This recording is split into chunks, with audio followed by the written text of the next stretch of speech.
Il existe dans notre culture une idée particulière, selon laquelle aider les autres est toujours la bonne chose à faire. On nous apprend dès le plus jeune âge que pour être une bonne personne, une personne aimante, une personne spirituelle, il faut toujours dire oui. Il faut toujours être disponible. Il faut toujours donner. Et si vous hésitez, si vous marquez une pause, si vous osez fixer des limites pour votre propre bien-être, alors c'est que quelque chose ne va pas chez vous. Vous devez être égoïste. Vous devez être méchant. Mais ici je vous disais que toute cette notion, ce conditionnement culturel, est à l'envers. Et si ce besoin compulsif d'aider tout le monde, de tout arranger pour tout le monde, de sauver tout le monde, n'était pas du tout de l'amour, et si c'était une forme d'ingérence, une façon de perturber les leçons mêmes que la vie, dans son infinie sagesse, essaie d'enseigner, réfléchissez-y. Lorsque vous sauvez continuellement quelqu'un des conséquences de ses propres actions, que faites-vous réellement? Vous ne l'aidez pas à grandir. Vous le maintenez en fait prisonnier. Vous l'empêchez d'apprendre. Vous vous interposez directement entre lui et la sagesse qui ne s'acquiert que par l'expérience directe et personnelle. Je ne suggère pas pour autant de devenir froid ou indifférent. Ce serait simplement l'autre extrême, n'est-ce pas? La question n'est pas de savoir si nous devons nous soucier des autres. La question est de savoir comment nous nous soucions d'eux. Et peut-être, plus important encore, à qui nous choisissons de consacrer notre énergie précieuse et limitée. Car, voyez-vous, il existe certains types de personnes qui vous épuiseront complètement. Elles prendront et prendront encore. Et peu importe combien vous donnez, ce ne sera jamais suffisant. La véritable tragédie n'est pas seulement qu'elles prennent. La tragédie est que vous, avec vos bonnes intentions, les empêchez de se confronter à elles-mêmes, de grandir. Parlons de 7 types de personnes, non pas pour les juger ou les condamner, mais pour apprendre à les reconnaître, afin que vous puissiez protéger votre propre énergie, préserver votre propre paix et leur permettre d'affronter les expériences dont elles ont besoin pour enfin se réveiller. Premièrement, les personnes chroniquement paresseuses. Il y a une différence fondamentale, vous savez, entre quelqu'un qui se bat et quelqu'un qui a simplement abandonné. La personne qui se bat acceptera votre aide et s'en servira comme d'un tremplin. Elle utilisera ce coup de pouce pour se remettre sur pied. Mais la personne chroniquement paresseuse, elle utilisera votre aide comme un hamac. Elle a décidé, consciemment ou non, que la vie est tout simplement trop difficile et que quelqu'un d'autre devrait porter son fardeau. Et dès que vous intervenez pour l'aider, vous devenez cette autre personne. Vous devenez la personne dont elle dépend, non pas parce qu'elle est incapable de faire les choses par elle-même, mais parce qu'elle a découvert que si elle attend assez longtemps, quelqu'un d'autre le fera toujours à sa place. Regardez ce qui se passe dans la nature. Une mère oiseau ne continue pas à apporter de la nourriture à un oisillon qui refuse de quitter le nid. Un arbre ne continue pas à fournir des nutriments à une branche qui ne porte pas de fruits.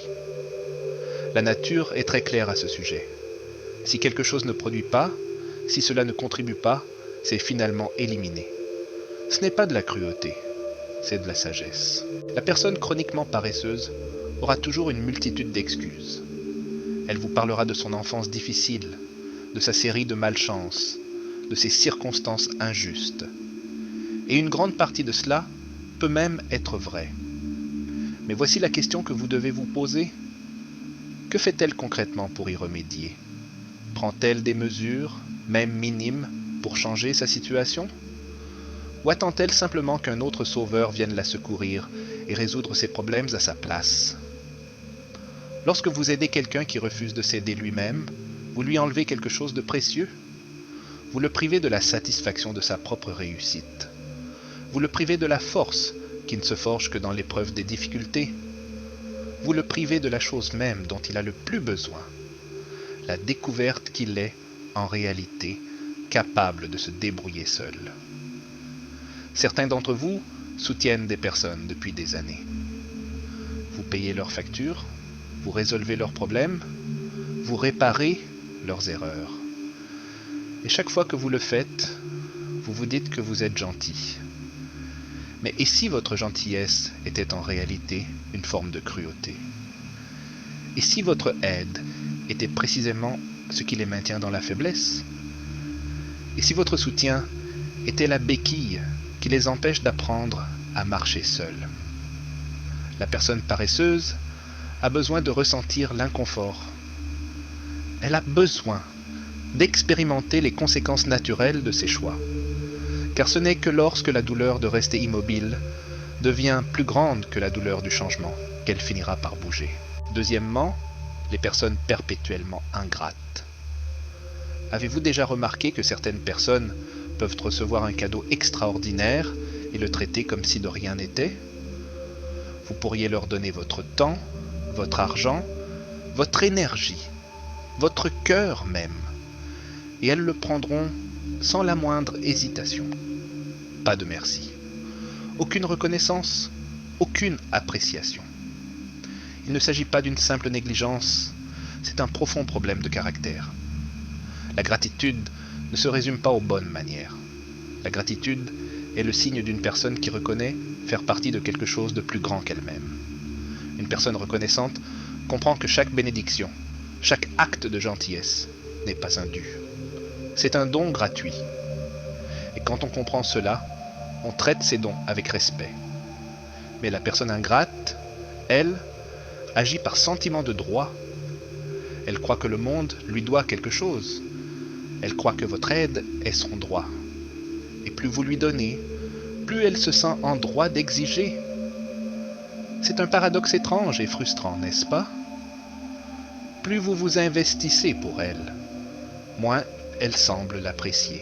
J'ai connu un homme qui a aidé un ami à payer son loyer pendant 6 mois d'affilée. Mois après mois, il a sacrifié son propre confort pour s'assurer que cet ami ait un toit au-dessus de sa tête. Et savez-vous comment cet ami a réagi? Il s'est plaint. Il s'est plaint que l'appartement était trop petit. Il s'est plaint que le quartier n'était pas assez bien. Il s'est plaint de devoir vivre ainsi, alors que d'autres avaient tellement plus. Pas une seule fois il n'a dit merci. Pas une seule fois il n'a reconnu le sacrifice. Et quand les 6 mois se sont écoulés et que l'homme n'a plus pu l'aider, savez-vous ce qui s'est passé? L'ami s'est mis en colère. Il s'est senti trahi. Comme si l'aide qu'il avait reçue n'était pas un don, mais une dette qu'on lui réclamait maintenant injustement. Telle est la nature des ingrats. Ils ne voient pas la gentillesse, ils voient la faiblesse, ils ne voient pas la générosité, ils voient une opportunité. Et ils prendront encore et encore, jusqu'à ce qu'il ne vous reste plus rien à donner. Lorsque vous aidez une personne ingrate, vous ne semez pas dans un sol fertile. Vous jetez vos graines dans un puits sans fond. Et peu importe la quantité que vous y jetez, le puits ne sera jamais rempli. Troisièmement, les arrogants et les moralisateurs. Il y a des gens dans ce monde qui ne veulent pas de votre aide. Ils veulent de votre approbation. Ils ne veulent pas de votre sagesse. Ils veulent que vous confirmiez ce qu'ils croient déjà. Et si vous osez leur offrir une perspective qui remet en question leur vision d'eux-mêmes, ils vous rejetteront, ainsi que votre aide, complètement. La personne arrogante ne souffre pas d'un manque de connaissances. Elle souffre d'un excès d'orgueil. Elle croit déjà tout savoir. Elle croit que sa façon de faire est la seule bonne, et que quiconque suggère le contraire a par défaut tort. Or, l'orgueil est une chose curieuse. Il se déguise souvent en confiance, mais en dessous, c'est presque toujours de la peur. La personne arrogante est terrifiée à l'idée d'avoir tort, car toute son identité est construite sur la base fragile d'avoir raison.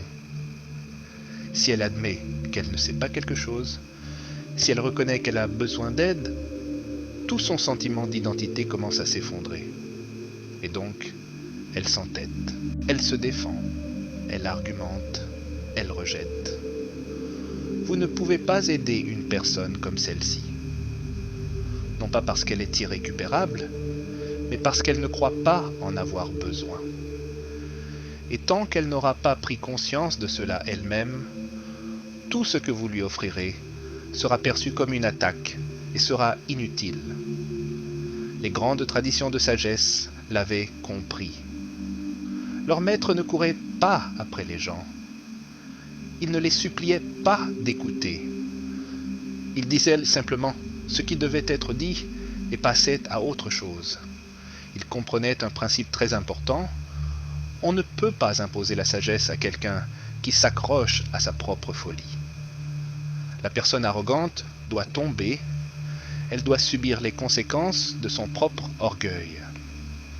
Elle doit toucher le fond suffisamment fort pour qu'elle finisse par lever les yeux et réaliser qu'elle n'a pas, en réalité, toutes les réponses. Et ce n'est qu'alors, lorsqu'elle sera humiliée, lorsqu'elle sera brisée, qu'elle sera enfin prête à recevoir l'aide qui était probablement disponible depuis le début. Quatrièmement, les personnes foncièrement méchantes. Maintenant, je veux être très prudent ici. Nous vivons à une époque où les gens n'aiment pas utiliser des mots comme méchant ou mauvais. Nous préférons un langage plus doux. Nous disons que quelqu'un est perturbé ou incompris. Mais nous devons être honnêtes. Il y a des gens dans ce monde qui ne sont pas confus. Ils savent exactement ce qu'ils font, et ils le font quand même. Une personne méchante n'est pas quelqu'un qui commet une erreur. Nous faisons tous des erreurs. Une personne méchante est quelqu'un qui a fait de la méchanceté son mode de vie. Elle ment, elle triche, elle manipule, elle fait du mal aux autres sans remords. Et lorsqu'elle est confrontée à ces actes, elle ne se repent pas, elle se justifie. Lorsque vous aidez une personne méchante, vous devenez complice. Vous cautionnez son comportement. Vous lui fournissez les ressources, la couverture, l'énergie nécessaire pour continuer à nuire. Et croyez-moi, elle utilisera ce que vous lui donnez. Non pas pour changer, mais pour s'enfoncer davantage dans les ténèbres. Ce n'est pas un hasard si les traditions de sagesse de toutes les cultures mettent en garde contre le fait de soutenir ceux qui font le mal. Ce n'est pas par manque de compassion. C'est parce que nous reconnaissons que certaines personnes ont choisi une voie qui mène à la destruction. Et si vous essayez de les en détourner contre leur gré, elles ne feront que vous entraîner avec elles. La personne méchante ne veut pas être sauvée, elle veut être renforcée dans son pouvoir. Elle veut que quelqu'un finance ses projets, couvre ses mensonges, répare ses erreurs. Et si vous endossez ce rôle, vous ne l'aidez pas. Vous vous associez aux ténèbres mêmes qui la rongent. Cinquièmement, les personnes incurablement stupides. Une personne stupide n'est pas quelqu'un qui manque d'intelligence. Certaines des personnes les plus stupides que j'ai jamais rencontrées sont incroyablement intelligentes. Une personne stupide est quelqu'un qui refuse d'apprendre. Elle répète les mêmes erreurs encore et encore. Elle ignore les conseils. Elle rejette la sagesse. Elle touche la plaque chauffante à plusieurs reprises et se demande ensuite pourquoi elle se brûle toujours la main. La différence entre une personne sage et une personne stupide est très simple. Une personne sage apprend de son expérience. Une personne stupide, non. Maintenant, voici ce qui rend cela si difficile. La personne stupide viendra souvent vous voir en détresse, elle sera en crise, elle sera désespérée. Et vous aurez de la compassion pour elle, vous voudrez l'aider, vous voudrez la sauver. Mais si vous examinez attentivement son histoire, vous verrez un schéma. Ce n'est pas sa première crise. Ce n'est pas la première fois qu'elle a besoin d'être secourue. En fait, elle s'est retrouvée dans cette même situation ou une situation similaire à plusieurs reprises auparavant. Et à chaque fois quelqu'un l'a aidée. Et à chaque fois, dès que la crise était passée, elle reprenait exactement le même comportement qui l'avait mise en difficulté au départ. La personne stupide est comme une personne qui se noie dans l'océan et qui refuse de saisir la bouée de sauvetage. Vous la lui lancez, mais elle continue de se débattre et de s'agiter et de couler. Et si vous sautez à l'eau pour la sauver, elle montera sur vous. Elle vous entraînera sous l'eau aussi. Vous ne pouvez pas sauver une personne stupide d'elle-même. Seule la vie peut lui apprendre. Seules les conséquences implacables et douloureuses de ses propres actions peuvent enfin briser son entêtement. Et si vous continuez d'intervenir, vous empêchez ces conséquences de faire leur travail nécessaire. Sixièmement, le manipulateur hors pair. Le manipulateur est peut-être la personne la plus dangereuse de cette liste, car il est souvent le plus difficile à reconnaître. Il ne vient pas vous voir avec des exigences, il vient vous voir avec des histoires. Il ne vous prend pas directement, il vous donne envie de donner. Le manipulateur comprend la nature humaine. Il sait que les bonnes personnes veulent aider. Il sait que les personnes gentilles se sentent coupables lorsqu'elles disent non. Et il utilise cette connaissance comme un instrument finement réglé. Il vous dira exactement ce que vous avez besoin d'entendre. Ils joueront avec vos émotions. Ils vous feront sentir spécial, indispensable, important. Et avant même que vous ne vous en rendiez compte, vous ferez pour eux des choses que vous ne feriez jamais pour personne d'autre. Le manipulateur est un caméléon. Avec une personne, il se présente comme la pauvre victime. Avec une autre, il est le héros incompris. Il adapte son discours en fonction de son interlocuteur. Et si jamais vous comparez vos expériences avec d'autres personnes qui ont eu affaire à lui, vous constaterez avec stupeur que les versions des faits ne correspondent pas. Lorsque vous aidez un manipulateur, vous n'aidez pas une personne dans le besoin. Vous alimentez un système. Vous lui fournissez les ressources nécessaires pour qu'il poursuive ses jeux destructeurs. Et dès que vous cesserez de lui donner, dès que vous percerez à jour son stratagème, il se retournera contre vous. Il vous fera passer pour le méchant. Il racontera à tout le monde comment vous lui avez fait du tort, puis il passera à sa prochaine victime, passera à ça. Septième point, le rebelle impénitent. Enfin, il y a la personne qui sait ce qu'il faut faire, mais refuse de le faire. On lui a appris, on l'a averti, on l'a corrigé, mais elle s'en moque complètement. Elle a fait le choix conscient de persister dans sa voie destructrice, et rien de ce que vous direz ou ferez ne la fera changer d'avis. La personne impénitente n'est pas ignorante, elle est rebelle. Elle sait ce qui est bien, mais elle préfère ce qui est mal. Et quand vous essayez de l'aider, elle hoche la tête, sourit et acquiesce à tout ce que vous dites. Mais dès que vous tournez le dos, elle reprend ses vieilles habitudes. C'est peut-être le type de personne le plus difficile à abandonner. Parce que vous voyez son potentiel, vous voyez le bon côté d'elle, vous voyez ce qu'elle pourrait devenir si seulement elle changeait.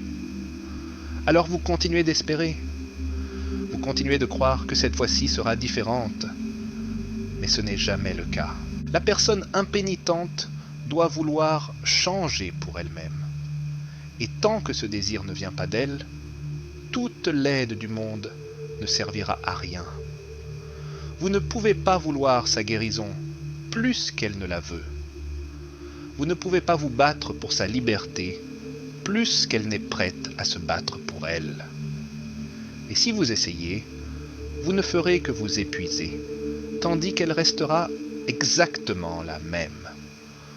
Alors, que faisons-nous de tout cela? Devons-nous devenir insensibles? Devons-nous ériger des murs autour de nos cœurs et cesser complètement d'aider les gens? Non, bien sûr que non. Nous apprenons le discernement. Nous apprenons à reconnaître la différence entre quelqu'un qui est en difficulté et quelqu'un qui est bloqué. Nous apprenons à distinguer entre quelqu'un qui a besoin d'un coup de pouce et quelqu'un qui veut simplement profiter de la situation. Nous apprenons à voir clairement, sans jugement, mais aussi sans illusion. La vraie compassion n'est pas de la complaisance. La vraie compassion signifie parfois prendre du recul. Cela signifie permettre aux gens d'affronter les conséquences naturelles de leur choix. Car c'est souvent seulement à travers cette difficulté, à travers cette épreuve, en touchant le fond, que les gens trouvent enfin la motivation de se réveiller. Quand vous aidez les bonnes personnes, vous voyez des résultats. Quand vous semez dans une bonne terre, vous voyez la croissance. Mais lorsque vous consacrez votre précieuse énergie à ceux qui ne sont pas prêts, qui ne veulent pas changer, qui ne feront que vous utiliser et vous épuiser, vous ne verrez que du gaspillage. Votre énergie est précieuse, votre temps est limité, vos ressources sont limitées. Vous devez faire preuve de discernement quant à l'endroit où vous les investissez. Tout le monde ne mérite pas votre aide. Et dire cela n'est pas de la cruauté, c'est de la sagesse. Alors demandez-vous aujourd'hui, qui est-ce que j'aide alors que je devrais probablement laisser tomber? Qui est-ce que je sauve alors qu'il a vraiment besoin de toucher le fond? Qui est-ce que j'encourage dans ses mauvaises habitudes alors qu'il a besoin, plus que tout, d'affronter les conséquences de ses propres actes? Et lorsque vous trouverez la réponse, ayez le courage de prendre du recul. Non pas avec colère, ni avec ressentiment, mais avec la compréhension calme et bienveillante que parfois, la chose la plus compatissante que vous puissiez faire pour une autre personne est de lui permettre d'assumer pleinement les conséquences de ses propres choix. Car au final, vous ne pouvez sauver personne. Vous pouvez seulement les aimer et leur montrer le chemin. Qu'ils choisissent de l'emprunter ou non. Cela dépend entièrement d'eux, entièrement.